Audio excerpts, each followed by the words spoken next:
Have you ever been in a room packed with people, surrounded by chatter and laughter, but you just felt completely separate? Well, today we're going to dig into the very architecture of that feeling. We're talking about cognitive isolation. So picture this scene. The conversation's flowing, everyone seems to be connecting.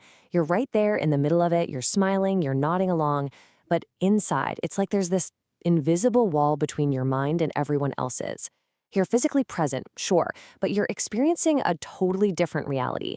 And this isn't just social anxiety. It's this quiet, persistent psychological distance. If that feeling hits home for you, then this is the question we are really diving into today. What if this whole thing isn't about some flaw in your personality, but what if it's actually a feature of how your mind is built? So let's try to reframe this whole thing. This feeling isn't a personal failure. It turns out this profound sense of alienation is actually correlated with high cognitive ability. It's what scientists call a social mismatch. Okay, and this is the really crucial part. This feeling is not your fault. It's not about being arrogant or just being bad at small talk. It is a fundamental difference in your neurobiological wiring. Your brain simply operates on a different baseline for engagement, and it craves a kind of depth that, let's be honest, casual get-togethers just can't provide. All right, so to really get this, we need to peek under the hood and look at the mechanics, the actual hardware of a highly active mind. A key concept here is something called overexcitabilities. Now, try to think of high cognitive capacity not just as being smart, but more like a systemic amplifier for your entire nervous system.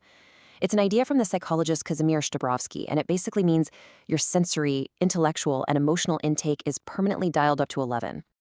So what does that actually look like in practice? Well, back in that room full of people, you're not just hearing the words being said. Your brain is subconsciously processing the subtext, the tiny micro-expressions, the patterns of behavior, and the entire logical structure of the conversation. And is doing all of this at the exact same time.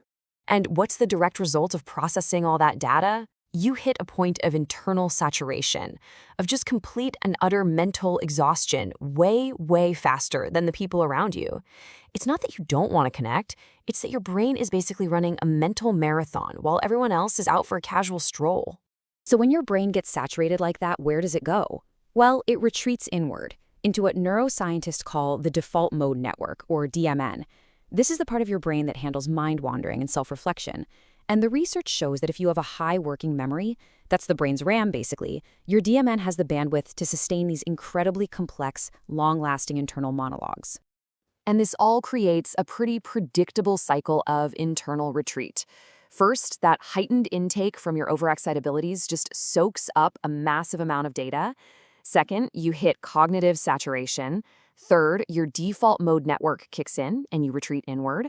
And finally, and this is the tricky part, if you're feeling stressed or understimulated, that powerful internal engine can mutate into rumination, where you're just endlessly replaying and analyzing everything. Okay, so that's the brain's hardware. But what about its ancient software? Let's take a look at this through the lens of evolutionary psychology. The key idea we need to grab onto here is evolutionary mismatch. This is basically when a trait that was once a huge advantage for survival becomes, well, kind of poorly suited to a new modern environment. And right here, we can see that mismatch in action. Our ancestors, they relied on constant, high-frequency tribal bonding for their very security. But for a highly cognitive individual today, the need is just different. The brain is wired for independent, abstract problem-solving, so it doesn't need the group for security in the same way. In fact, studies actually show that highly intelligent people often report less life satisfaction from frequent socializing. They prefer either solitude or a few deep, meaningful interactions. You know, this feeling of being different doesn't just appear out of thin air when you're an adult. For a lot of people, the roots of this separation actually begin really, really early in life. A lot of this stems from something called asynchronous development. This is when a child's intellectual maturity just races ahead of their emotional or age-based development. So you might have been a kid who could grasp incredibly complex adult ideas, but you were still expected to play and interact with your peers in a standard, age-appropriate level.